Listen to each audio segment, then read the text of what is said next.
Good afternoon, everyone. Welcome. This is Marilyn Shannon, and I welcome you to the Breaking Free Show today. I hope you're all doing wonderfully, enjoying your day, enjoying your week, enjoying your month, enjoying the summer, and just enjoying life. And as always, it's an honor to have you here. And I know that you could be doing all kinds of things with yourself, and I'm so glad you have chosen to spend the time with us. And we have a really interesting show in store for you today, as always. But before we get started, I just want to say hi to Amnon, who is our producer. Hello. How are you? How are Ooh, you? that was a good voice. How are you? I'm good, and you? I'm just fine, thank you. Good. Everything's rolling along. Everything is rolling. Rolling along. Today is Amnon and Kathy, his wife's anniversary, 40 40 years. years. Congratulations. Thank you. And they are still as lovely as they were, I'm sure, the day they married. So we have a really fun show. And before we get started, before I introduce you to my friends, I want to invite you to take part in our chat. You are more than welcome to do that. You can put your name, nickname, whatever you like underneath the video and take part in the chat. That's a live chat going on throughout the show. You're more than welcome if you have a landline, cell phone, whatever, and you'd like to call into the studio and comment or ask a question, whatever you would like. You can do that at 919-518-9773. Or you can also come in on Skype voice, and that would be two computers, that's the number 2, K voice, anytime you like during the show. And this might be one of those shows that you cannot hold back, and you are more than welcome. Anything goes. Remember, remember the title of the show is called Breaking Free. And that means that we are open to pretty much anything. I mean, not pretty much, but just about anything, right? So please feel free to call in anytime you like. So I want to welcome three very dear friends of mine to the show. We have Mary. Welcome, Mary. Hi there. How are you? I'm good, thank you. Good. And Mary is a wonderful friend of mine, and she is calling in right now from Italy. And then we have Eva, who's on video. Hey, Eva. Hi, Marilyn. How are you? I'm great, thank you. Happy to be here with you today. Oh, it's so good to have you here. And Eva is videoing in from Serbia. And then there's Cynthia on the phone, and she is right here in Raleigh, North Carolina. Hey, Cynthia. Hello, everybody. How are you? I'm awesome. Thank you. Good. I'm so glad you're here. So the title today is going to be about, well, it could branch off into a lot of things. It's about equality. It's about gender. It's about diversity. It's about control. It's about freedom. It's about who cares who we are. And I'm going to ask Mary to get us started, because she and I got started on Facebook talking about a post, an article that she posted that grabbed my attention. And I said, oh, this has got to be talked about here. So I'm going to ask Mary to begin our conversation. Mary, why don't you start talking about the article, your position, wherever. Just get us started. Okay, happy to do so, Marilyn. So really, the Olympics started it for me. And it was really the two athletes, Caster Semenya and Margaret Womby. And this question of gender. And there were some questions through the programs I was watching around, should they be running? Should they be part of women's athletics? Yeah, and that's when I found the article and posted that.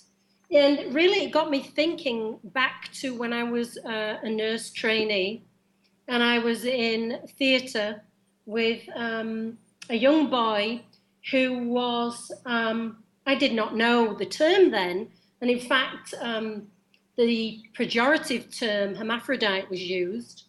But this little boy was half male, half female.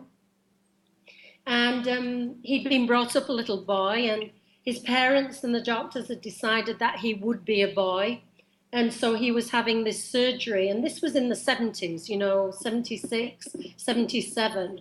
So these questions of identity and gender were not really at all discussed, certainly not in open forum. And I thought, I wonder what's happened to him. And if he's having a happy life, he must be in his 40s now. And did he want to be a boy? Because there was no question that he was asked about that. It was a decision made by adults. And then I found, as I was exploring that thinking, it's sort of, well, then what, therefore, is gender? And questioning my own thinking, my own beliefs, and what I know, or I think I know or believe to be true. And then I found a brief history of intersex athletes in sport by a columnist, Joanna Harper, from 2014, where she delved very much into this topic. And particularly about these two women that I mentioned earlier, and that there are two types that I'm aware of DSD, which is really intersex, and the questions of whether they are women or not. So it just brought up a whole lot of thoughts and thinking and beliefs, and we're so rigid about male female in our society. There's more conversation now, but I just wanted to explore that further with you and others who may know more about this than I do. Well, thank you. You explained that beautifully. So I know that Eva certainly has, I'm sure, comments to make and more explanation and her own opinion. So why don't you go from here, Eva? Well, I completely agree that we are, as society, globally, through history, through ages, we were and we still are very rigid. You know, to be honest, who we are is not defined by gender per se when we take a look from within, but society and therefore individuals are actually defining people by gender, by biology, or they're putting people into molds based on their hormones and not their intellectual abilities or their preferences or how they feel. And you know, the article that we were discussing was talking about certain testosterone levels, and those women are still women. You know, they just have in blood higher testosterone levels. And what happened if we start to, I don't know, define ourselves by a level of, well, I don't know, some other hormones in our bodies, and not just testosterone or estrogen. You know, we as humans, we have this tendency to define, to label, to segregate things. But we also as humans have tendency to spread that across living, you know, across life, across living forms. And when that spills over to humans, then we have biases, you know, in different forms. That starts with gender, or starts with shade of our skin, or I don't know, color of our hair. You know, so I think that we are forced to think about ourselves from a perspective of a gender. And we think a lot about what should we do as a male or female, and what if we are something in between, you know? Or so basically, I think that human society has a lot of issues when it comes to categorization of people, because it just can't be done. You can't put them in molds. People are individuals, and every individual has a right to express themselves. So I don't, you know, I simply think that we should be past that rigid, rigid way of thinking. But I honestly, I don't think that it will happen anytime soon. Well, let me just say that I think what we're facing is a more intellectual, more aware, more Googled society. And we are breaking the historical molds, and we're doing it now. This is what it looks like. I mean, we had the molds looked a certain way. And now with the internet, look where we are. We're talking Serbia, Italy, North Carolina. I mean, it's like nothing. And so the lines, the boundaries, the lines are getting so less and less defined. And we are now saying, well, what was. Now we have to look at it differently because we know more about, in people and individuals. So I think it's all happening perfectly. And now we get to break all those old molds, the way people used to look at them, and say, no, that's not working anymore, and it can't work, and it's already different. Look, we're talking about it now, and it's already different. It can't go back. So I appreciate this conversation a great deal. So, Cynthia, what do you think? Woo, big topic. It was interesting at the Olympics. I am very much pro transgender. So if you identify as a female, then, please feel free to use the female bathroom or the women's bathroom. And honestly, when I saw a couple of people in the Olympics, I was stunned, and it took me to a place that I had never been on the other side of the fence, and thinking, wait a minute, I don't know if that looks quite fair somehow. What do you mean? What are you referring to in that? I haven't researched the discussion about transgender and the Olympics, but there appeared to be a couple of women that were extremely masculine looking, and I made an assumption that they might have been the ones that they were talking about being trans. And it just seemed like a ridiculous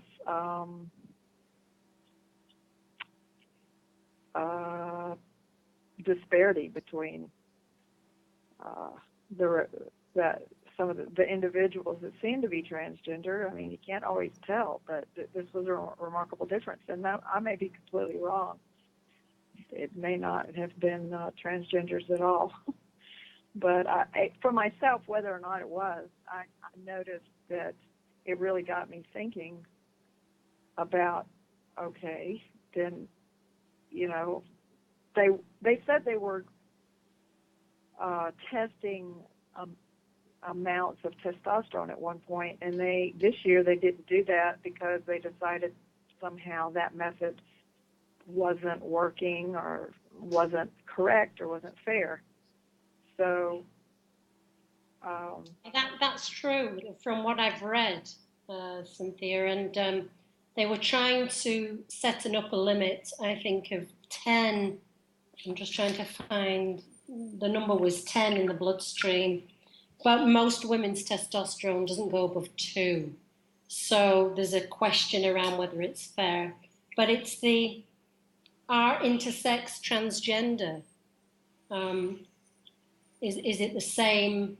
So it's back to this labeling that Ava was talking about. Is it the right label? But I know exactly what you mean, and that's why I looked at these women and thought, well, they're very masculine. Why is that?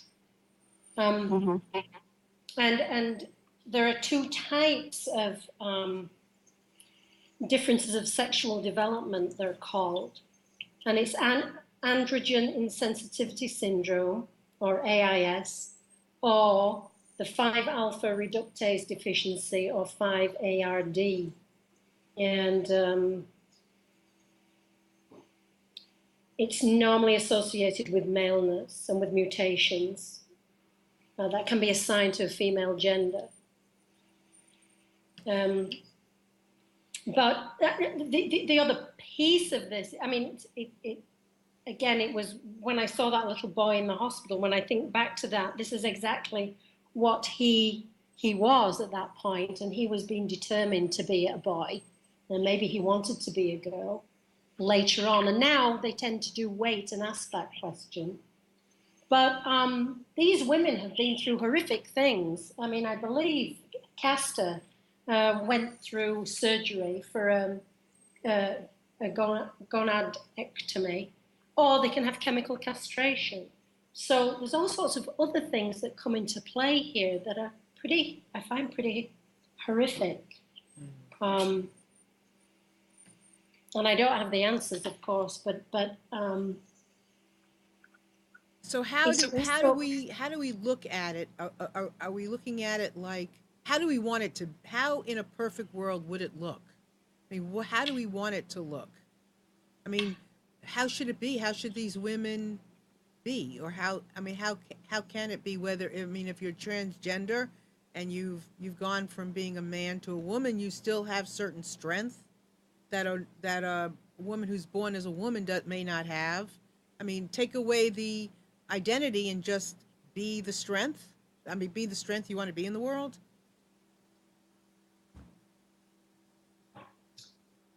I think one thing that they are doing from a child perspective is if they're born with ambiguous genitalia and found to be determined that there is sort of they don't do anything with the child now. They leave it for the child. Doctors now are talking with parents about waiting until the child is older, in their teens, to determine what they want to be. And I guess that's whether they want to be male or female, or whether stay the way that they were born. Yeah, this is Cynthia. That's I'm glad to hear you say that, because the idea of having to choose, like, excuse me, I was born both. Why do I have to choose? I think I haven't researched this either, but I think that some cultures in the past took it, a person born with both genders, or with both genitalia, were just that, and they didn't have to choose. Mm-hmm. They may be even thought of as special and gifted, but they were not thought of as freaks that needed to be changed into one or the other. And so I'm glad that the doctors are now giving them the option to remain as they are. And it's interesting that our culture ever went to a place of that they should choose one or the other. Exactly. However, with the athletes, Castor, for her to continue running as a woman, the IAF wanted her to undergo a gonadectomy, which is a removal of the testes. And she refused the surgery but agreed to chemical castration. Oh my gosh. Which is just horrific to me. Oh my gosh. Oh my gosh. Yeah. Oh my gosh. So she could remain running and be running with women. Eva, I'm sorry. You look like you had something to say. Well, I think that, we choose, you, whoever. We made choices because we are taught that we have to have a choice. Mm-hmm. And we choose what is popular.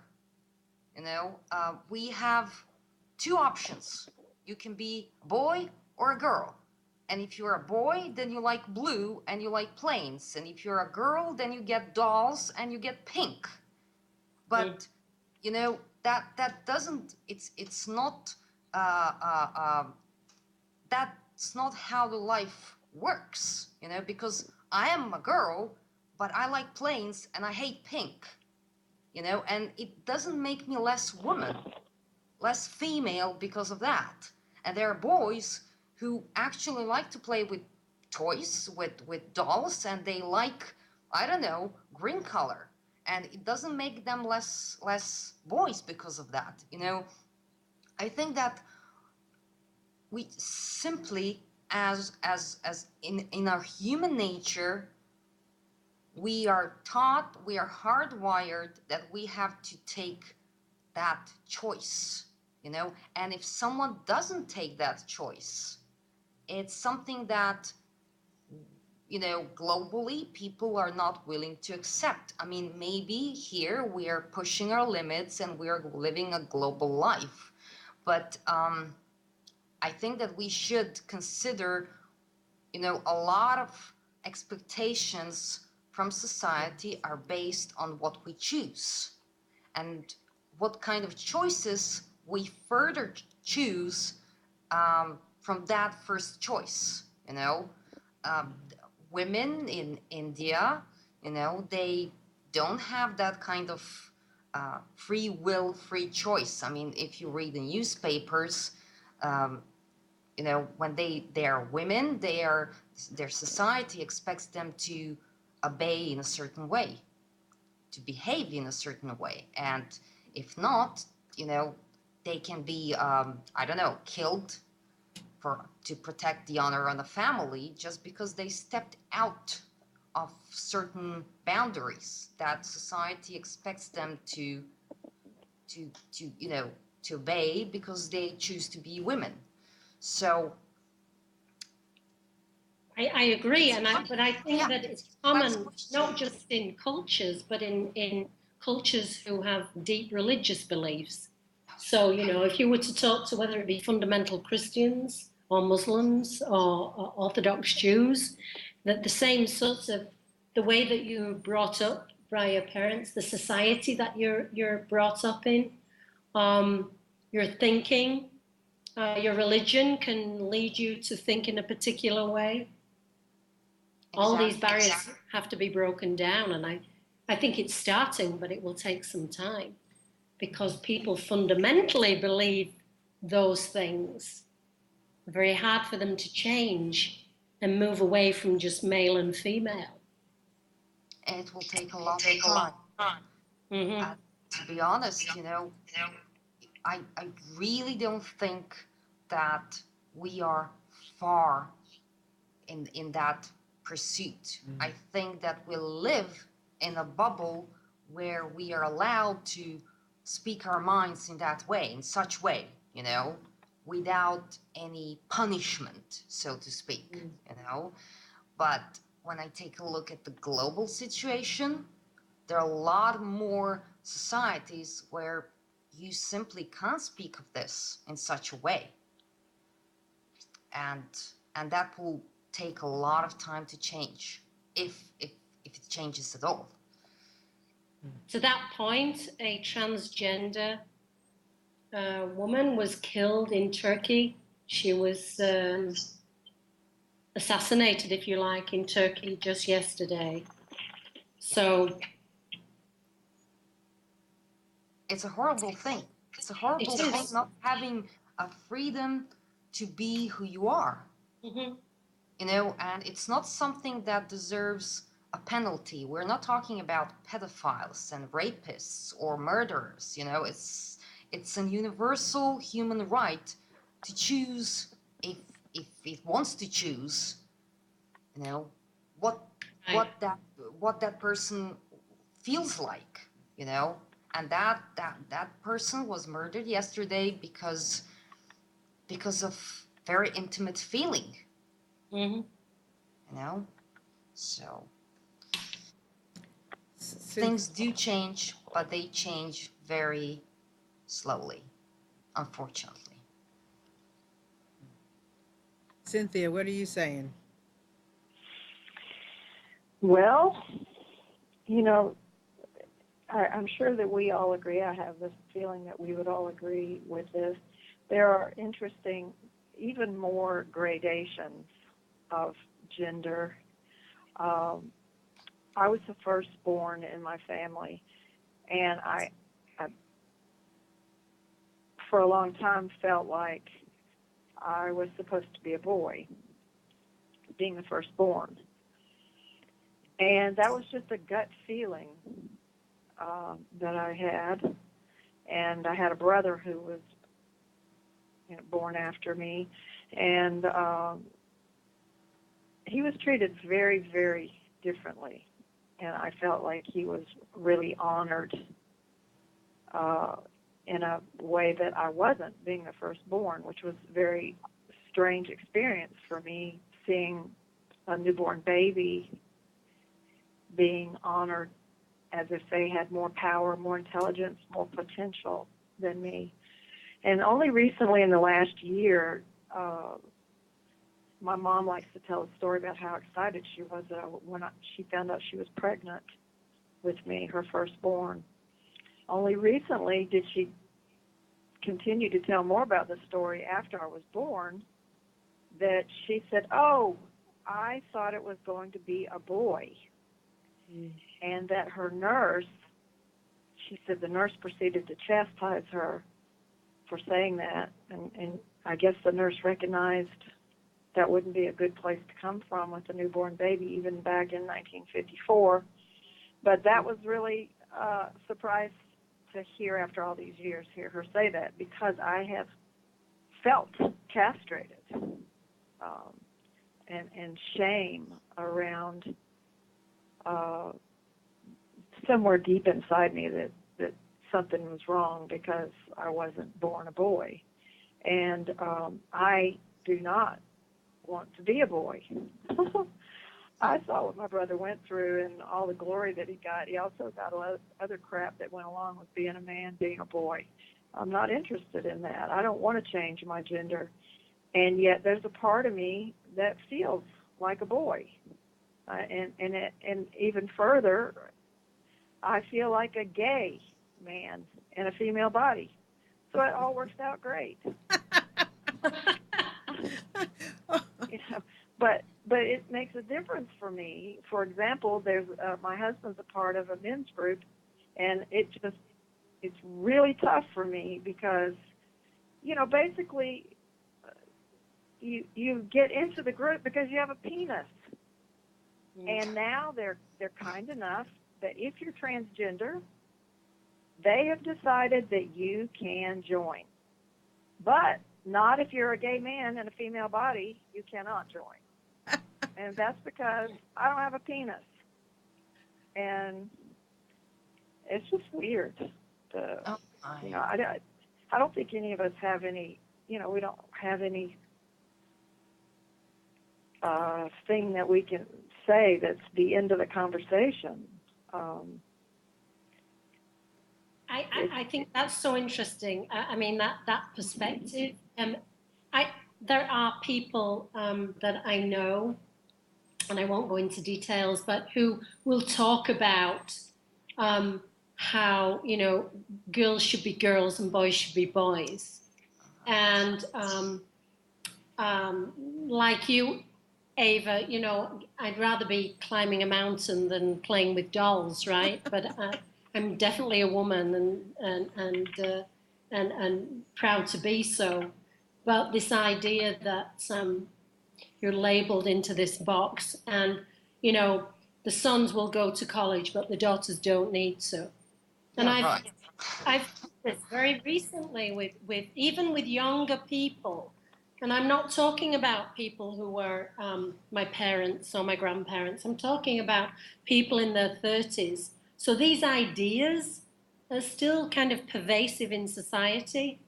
And, I had said to me, I've had it said to me on more than one occasion, well, you're more like a man and you think like a man. Why? Because I have a business head? Because I see things in a particular way? Because I behave in a particular way?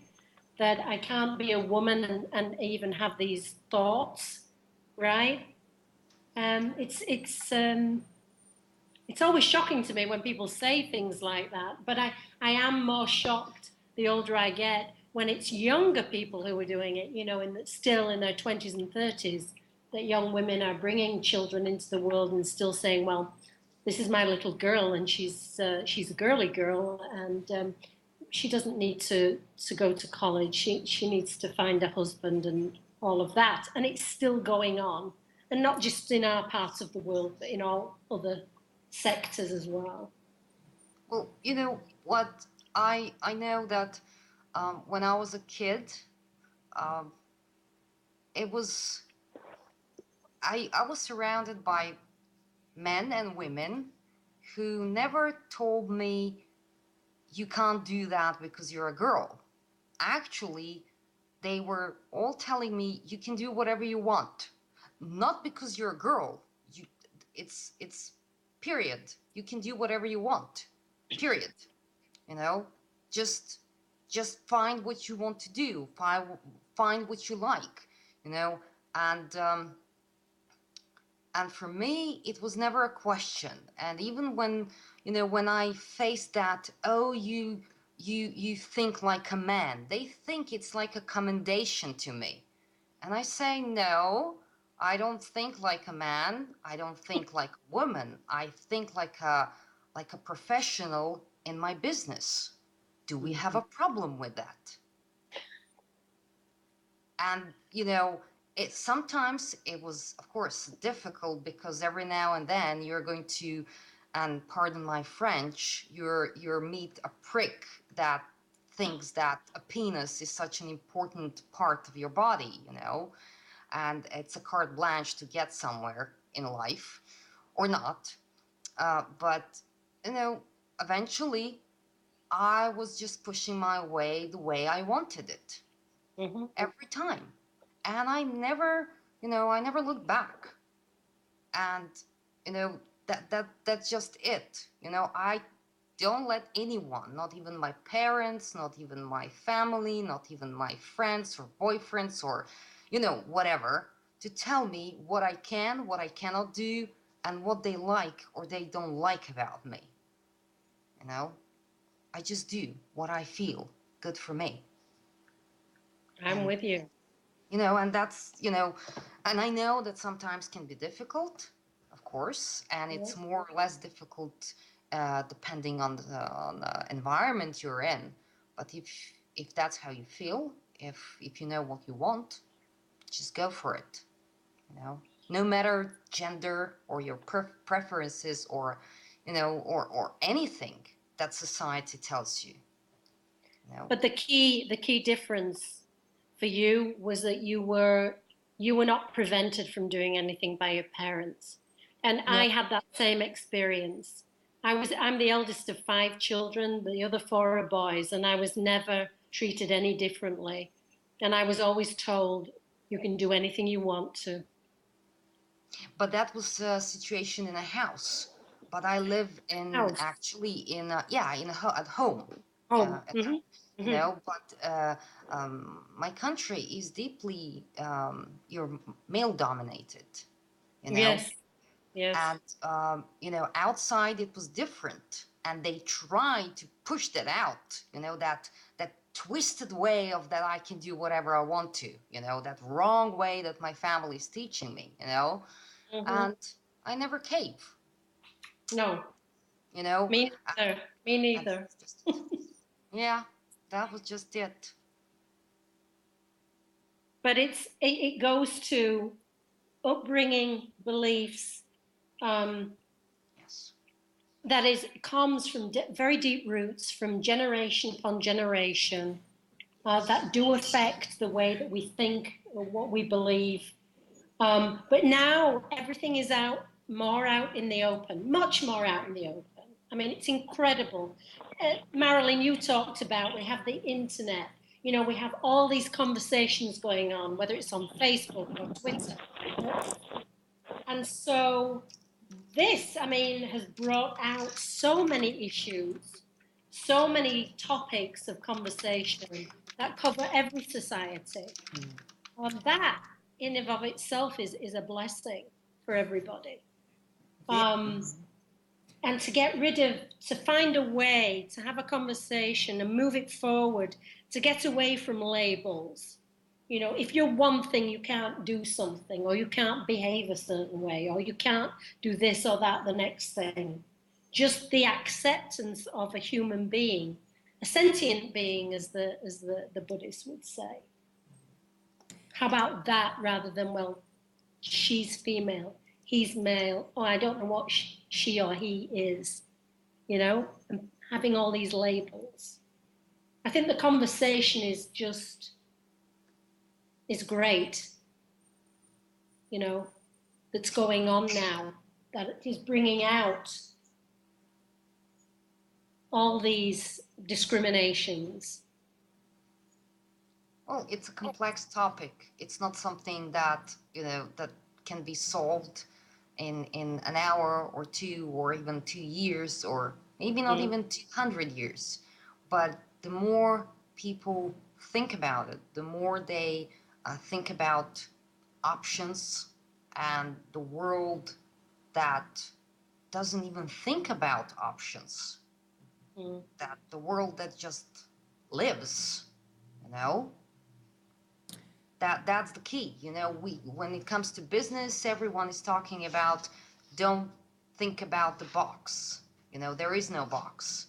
And this, you know, and even if that's cliche, the thing is, we're talking about, you know, choices, labels, and the fact is they don't even exist. They exist only in minds of certain people, and they're limiting to others, maybe for themselves too, but they accepted that, you know, and that's all right. That's their choice. But labels and those limits actually don't exist. They don't. But before we listen, I just want to interrupt just a second, because you said either you needed to leave. Yes. I want to remind you of the time, because I'm really sorry that I have to leave you girls and a boy behind. And I really had a great time. So thank you for being I'll check here. out Yeah. the rest of the conversations you're going to have. And we'll do this. We'll have to do this again. Yes, I'm all for it. Okay, good. All right. Thank you so much for being here. Thank you for having me. And ladies, it was a truly pleasure. Enjoy the rest of the show, and we'll do this again. Yes, definitely. we will. Yeah, pleasure Bye. talking to you. Bye. Bye, Mary. Bye. Well, no. Don't everybody leave. The show's still going. Only Eva has to leave. I'm not leaving. Okay, good. I said bye to, I was saying bye Eva. to Mary. No, Mary's staying. Eva left. Bye to Eva. Yes, and before we go back on to the subject, I just want to remind all of you that are listening to please feel free. You can call in at 919-518-9773. That's with a phone or iPhone, whatever, cell phone. Computers, 2K voice on Skype, and you come in on voice, so you can certainly partake in our chat if you like. Just put your name underneath the video and ask questions and comment in there as well. So I guess I just want to ask a burning question. So these athletes, what do you think they're going to do? Because I can't imagine somebody telling me that I have to do this or I have to do that. And so what are they going to do, these women? Well, Casta did have chemical castration. She did. Okay. She did, yeah. This was the woman who won the gold medal. Mm-hmm. I don't know about the others. I know a couple from the articles I've read have committed suicide because of the attention that it's brought, which is just horrible. Here's the other interesting piece, though, around, so this is all directed at women, right? So let's take men. So there was a Finland athlete called Taranta. I'm probably horribly mispronouncing his name. But he's one of the all-time greats of Nordic skiing. And you need incredible stamina for that sport, and you need an abundance of red blood cells, which carry oxygen to the muscles. And you often have to do high altitude training and sleep in altitude chambers and so on. He didn't need that because he had a primary familial and congenital polycythemia, which meant that he already had an increased red blood cells way above the average male. Now, how then is this different from a woman's body that naturally then produces more testosterone? Nobody questioned him and nobody questions his gold medals. And here he is with a congenital condition, which you would say is true of intersex. It's a congenital condition. So how is he not allowed to compete? And yet there's all this question over these women. And to me, it seems to me, it's always a question over women around these issues. Mm-hmm. Yeah. Cynthia? That's very interesting. I didn't know about that. So is it the fact of being more manly as a man that's more accepted than being more manly as a woman? Or yeah, more, right? I do think. Yeah. You know, if you have more perceived or actual masculine features or traits, then you can't be a woman. And do you have an unfair advantage in sport, particularly if you have more masculine traits over the other women? But we never say a man looks too cute to be running in a race, right? Right. So I do feel often it's around women rather than. You know, because it's interesting because yesterday or whatever it was, the divers, they were relating a story of one of the gentlemen. I think he's American actually, and they were talking about him, and he had said that he's engaged. He was out of the closet. He was engaged to a man, and here he is, diving, and there was a tremendous focus on the fact that he was gay and engaged to a man. And that was pretty, that's good. That was a good story because sometimes we have to go from one end of the spectrum to the other. So maybe in the future we won't even have to say that he's gay. Why does it even matter? Why does it even matter? Exactly. Yeah. But at least it's mattering because it's going in the direction, hopefully, that it doesn't matter anymore. But before it goes into it doesn't matter, it has to matter. Right. It's kind of funny or interesting to think about. I'm trying to think of different ways of categorizing people for contests like the Olympics. What if you went by size or weight? And I don't know. It took me to an interesting place of, maybe women wouldn't be as fast or lift as much weight in general. I don't know. Well, yeah, but so there were no co-ed teams then, right? Of anything. I'm just saying, even co-ed, that's male, female, instead of just human beings. Okay, so let's say human beings. Were there any teams or anything in the sport in any of the sports where it didn't matter who you were and where you came? Yes. It was? Actually, yes, it was the British women's hockey team. The captain and one of the team members are married. Ah. And they celebrated that. And there was a very nice article about how accepting everybody was. They met in Beijing at those Olympics. So, yeah, that was one positive, I will say. So was it a man and a woman or two women? No, it's a women's hockey team, so it was two women. Two women. It was the captain of the team and one of the team players. Yeah. So those kinds of stories and those kinds of situations, certainly were being spoken about. But the question is, why couldn't there be a mixed team of whatever gender, whatever diversity, whatever ever? Like an American hockey team, period. Or an American diving team, period. Or American swimming. Plenty of the women and the men, they could have been on the same team. Didn't matter. instead of a woman's team and then a men's team? That will solve a lot of problems too. In what way? It'll cut the whole duration in half. I mean, really? Because it was it was like a 2 week. Every time you have man and women, this way, So, the whole thing. right, That's right. it. So, I mean, that The is a one possibility, I would imagine.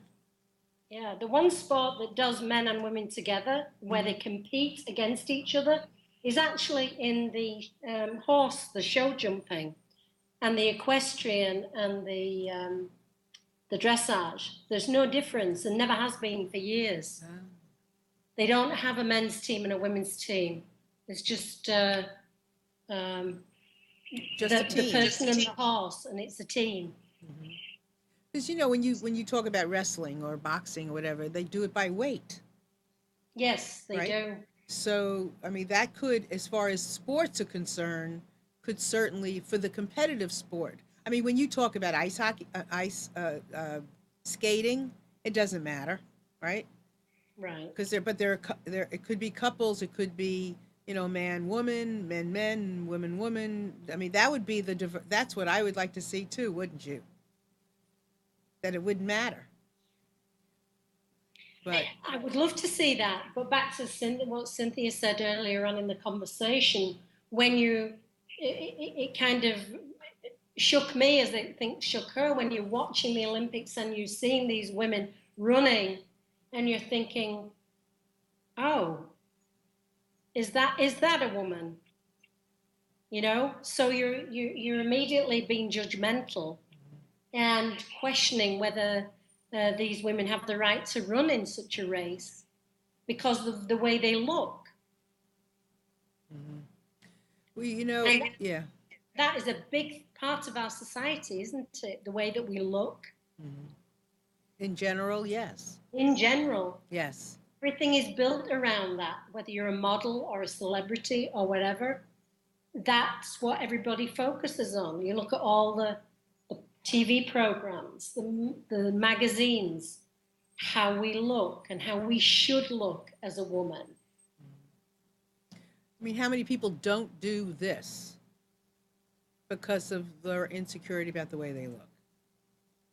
And it's usually women. Yeah. I very rarely have asked a man to come on who said, well, I don't know, I don't video well, or I don't think I'm going to look right. It's always women Exactly. that say that question, how they're going to look.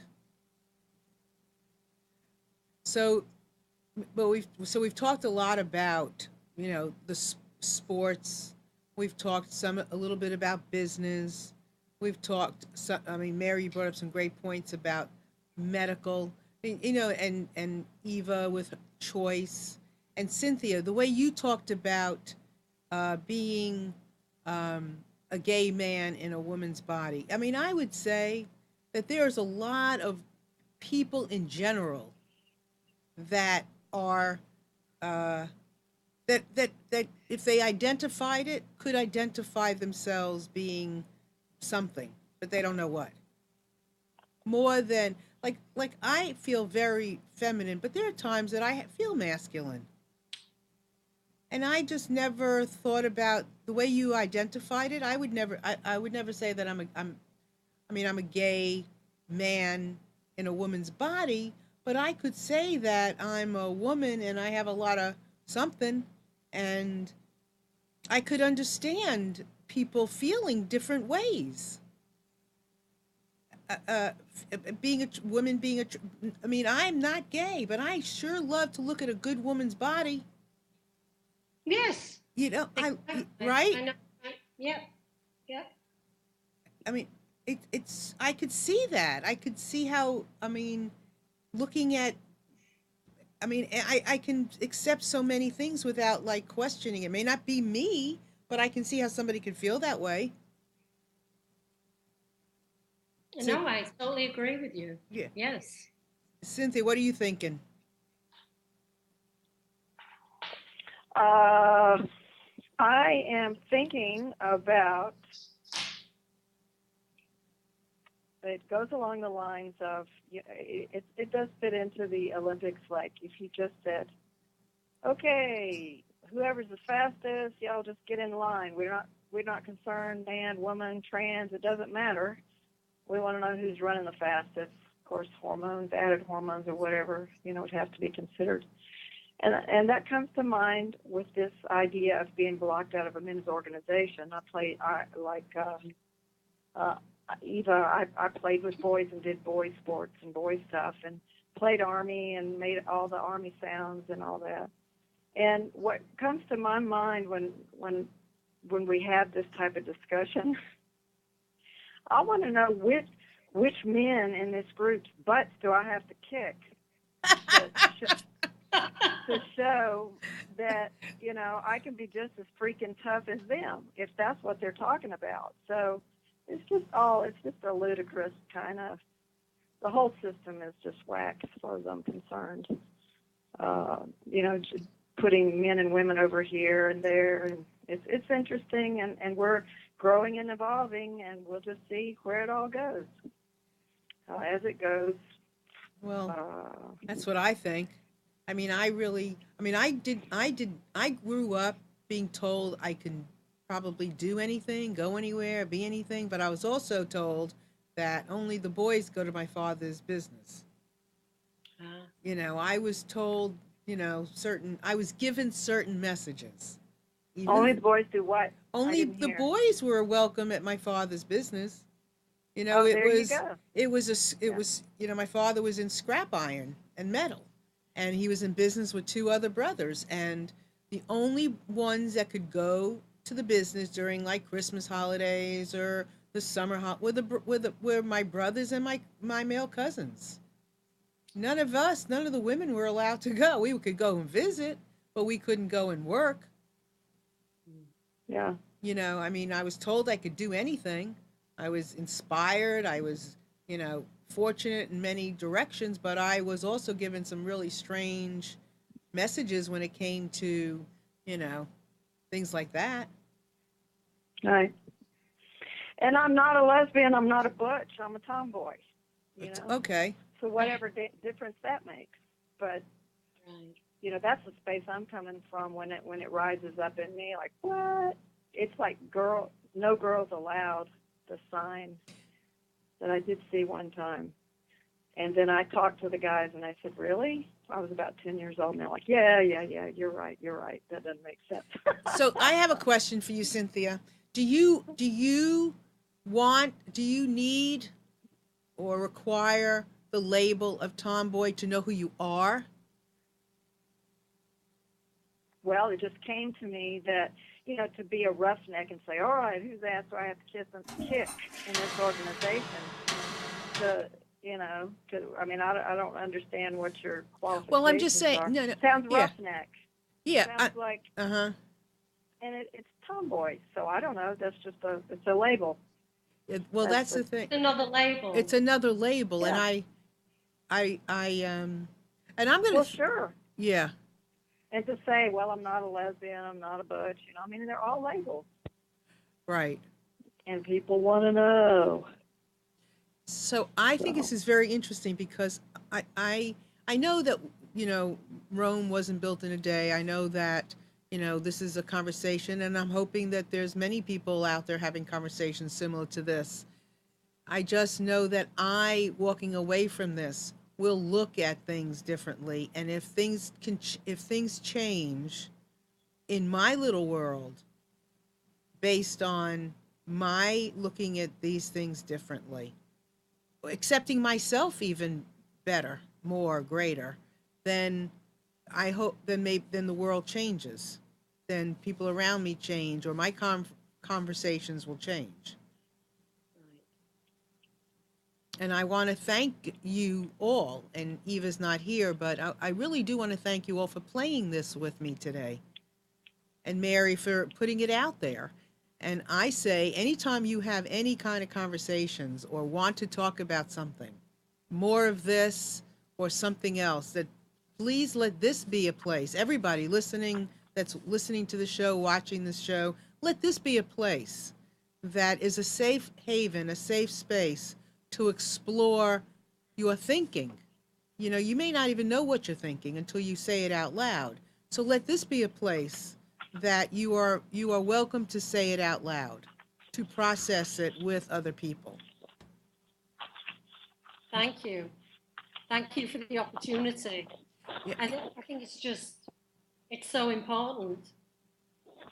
Well, it is. I never realized how much like how much you knew and how much energy you had in the subject.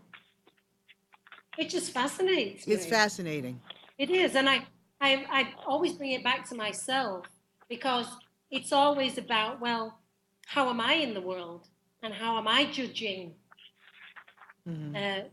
situations and people, and really this always questioning why or what is gender then, or what is. I think it's, for me, it's about my own personal growth and understanding. Right. And Cynthia, you as well. I've heard you say that before, that you were, you know, you felt like a gay man in a woman's body or whatever. And I never understood it as much as I do right now. Yeah. That's Yeah. and that's the Thank truth. you for that, Cynthia. Yeah. Thank you. And I do believe in world peace and love and joy and peaceful reconciliation and I don't know. I humor myself with it sometimes.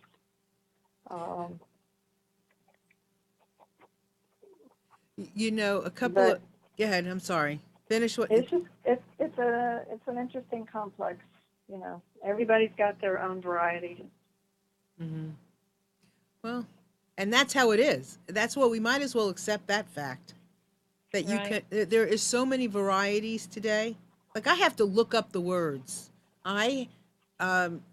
Cynthia introduced me through the internet to a young man who is transgender, who is in my book, and I invited him on today, but I guess he couldn't make it. And Kyler wrote a story, and he put all these words in there describing, you know, different things. I had no idea what they meant. I had to look them all up. And they were variations of woman, variations of man, variations of woman, or man whoa, or whatever, and how you think, or your philosophy, and how that changes, you know, basically your sexuality, or lack, or no sexual, I shouldn't say lack, but maybe no, not identified sexuality, that you feel this way, but you act this way, and you do it this way, and that makes it a whole new sexual identity. I had no idea what these things were. I had to look them up. No, I've done the same because these are all new terms, new words. Yeah. I do want to say there is a really good website if people are interested in learning more and understanding more, called the Intersex Society of North America. And they go into explaining in detail what is intersex, and how common, and they have, you know, they talk about the care models recommended that I talked about earlier. Mm-hmm. And gender assignments, and leaving that until the child decides when they're older. And there's a great conversation around shifting the paradigm of intersex treatment. But it's a really, really good website. It's interesting. Yeah, it is. And who knew, you know? Well, and you know, with the way the environment is, the way the chemicals are, the way whatever things are going on, you know, medically, chemically, environmentally, anything's going to happen. And this information is so important because more and more babies are going to be born, you know, maybe mixed, maybe that's God's will. You know, this is the, you know, the age of mixture. And this is how it's going to go. How do we know? I don't know. It's not, people say, well, it's not God's whatever. How do we know what God's whatever is? Or the universe is whatever it is? And maybe this is part of the plan. How do I know? So anyway, It is that hour where we've been. Oh, thank you so much, both of you, for being here. Thank you. Oh, thank you. And maybe let's do something like this again. Okay, thank you, Okay, Marilyn. Cynthia, love you. Thank you, Mary. Love you. Love you too. Mwah. Thank you, Cynthia. Thank you Bye-bye. all. Bye, Bye. And thank everybody out there for being here with us today and listening and sharing with us. And look forward to seeing you all next week. Have a fabulous week. Bye-bye.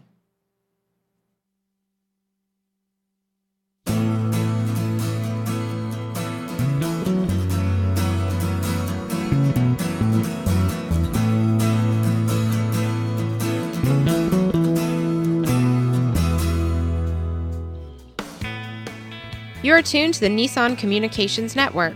Our weekly lineup of call-in programs includes Computers 2K Now with Amnon Nissan, My Life, My Will with Gisela DiCarlo, The Tanya Love Show, Health Then with Debbie Bruck, Breaking Free with Marilyn Shannon, Triangle Be Well with Howard Jacobson, Lunch and Learn with Rabbi Yisrael Cutler, Lessons of Vietnam with NCVVI members, Current Affairs with Amnon Nissan. And if you tuned in too late, you can always watch each program in its entirety or download an MP3 audio file of it in the archives section on nissancommunications.com. Don't forget to subscribe to our YouTube channel, follow us on Twitter, and like us on Facebook. Sponsored by Atomos.com, makers of quality video recorders and converters, CarolinaApparel.com, and DeltaForce.net.